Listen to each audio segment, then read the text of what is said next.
He hurt you, and then acted like nothing happened.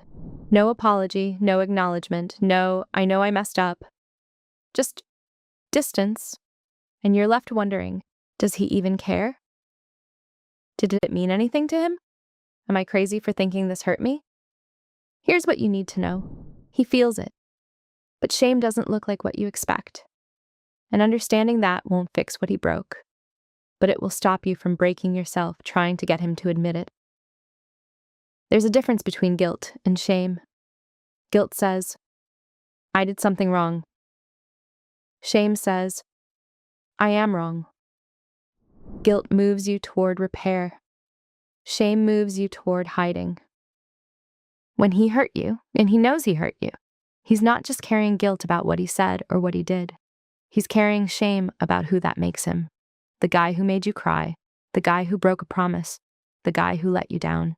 And shame doesn't make people brave. It makes them small. It makes them defensive. It makes them disappear.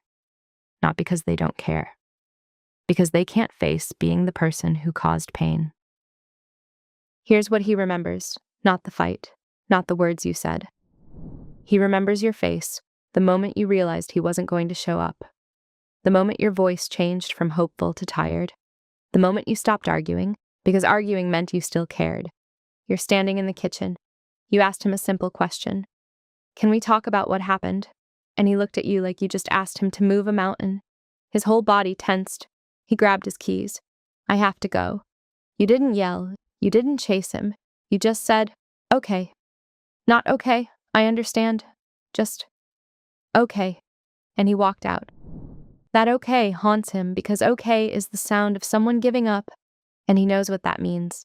He didn't lose you in a fight. He lost you in your silence. Or he remembers the last text you sent. The one that was too calm, too polite.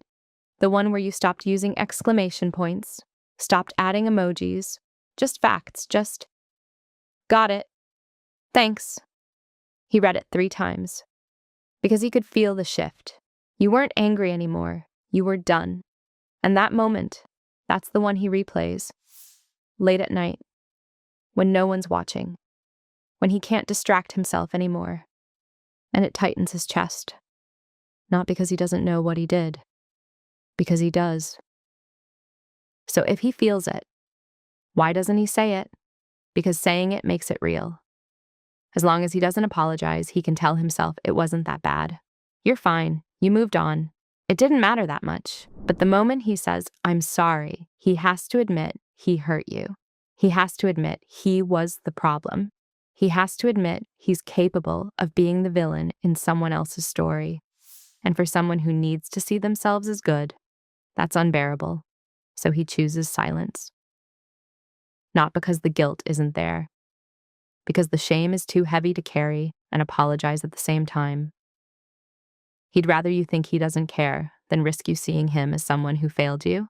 That's not strength. That's fear. And here's where this might get uncomfortable for you. Not every man who avoids you is drowning in shame. Some are. Some absolutely are.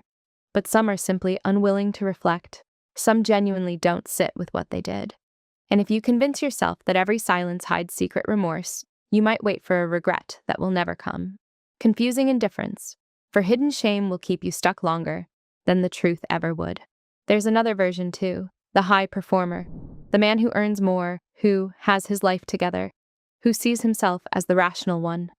For him, apologizing to you feels like admitting he's not as capable as he believes he is, and that's unbearable. For him, apology feels like hierarchy, and he will not place himself beneath the woman he hurt. To admit fault feels like shrinking.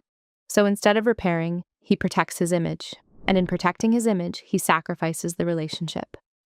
Not because he doesn't care, but because being wrong feels like collapse.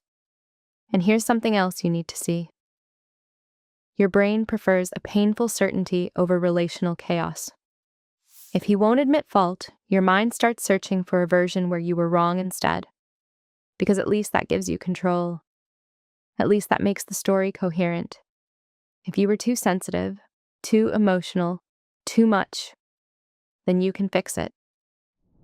But if he failed you and refuses to admit it, that leaves you powerless. So your brain rewrites the story. Not because you're weak, because uncertainty feels worse than self-blame. And this is where you have to be careful, because someone carrying silent shame is not the same as someone choosing accountability. Feeling bad internally and doing nothing externally are not the same thing. Regret without repair doesn't rebuild trust. But here's how you know he feels it. Shame leaks, not in apologies, in behavior. He avoids you, not because he doesn't think about you, because he thinks about you too much. Seeing you means facing what he did. So he ghosts. He keeps it surface level. He acts like nothing happened.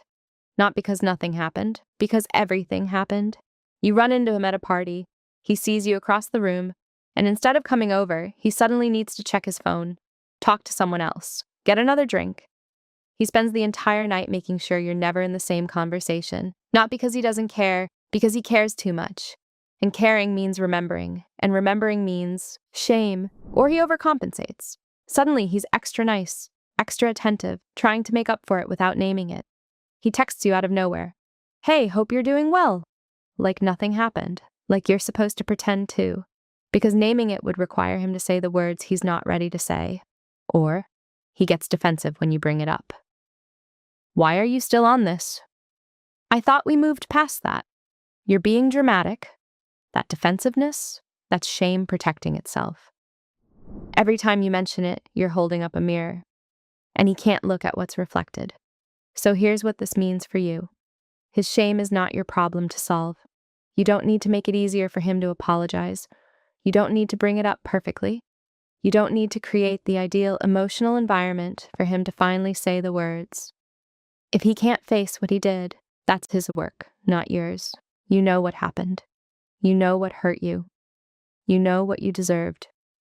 And you don't need him to agree for it to be true. His silence doesn't erase what you felt. His refusal to apologize doesn't make your pain invalid, and his shame, however heavy it is not more important than your peace. Because here's the question that matters for you now. If he never says sorry, what are you waiting for? His courage or permission to move on? Waiting for his apology means asking the person who hurt you to also be the person who heals you. And sometimes that never happens, not because you don't deserve repair, but because some people cannot face their own shame without collapsing into it. And instead of choosing growth, they choose distance. They choose denial. They choose the version of the story where you were too sensitive, because that version protects their identity. He might carry this forever. He might think about you years from now and feel that tightness in his chest. He might finally understand what he lost. But that's his timeline, not yours. You don't heal by waiting for him to admit what he did. You heal by believing yourself, by trusting your own memory, by honoring the moment your voice changed, by recognizing that silence can be an answer, because the shame he carries is his to sit with. And your peace, that's yours to protect.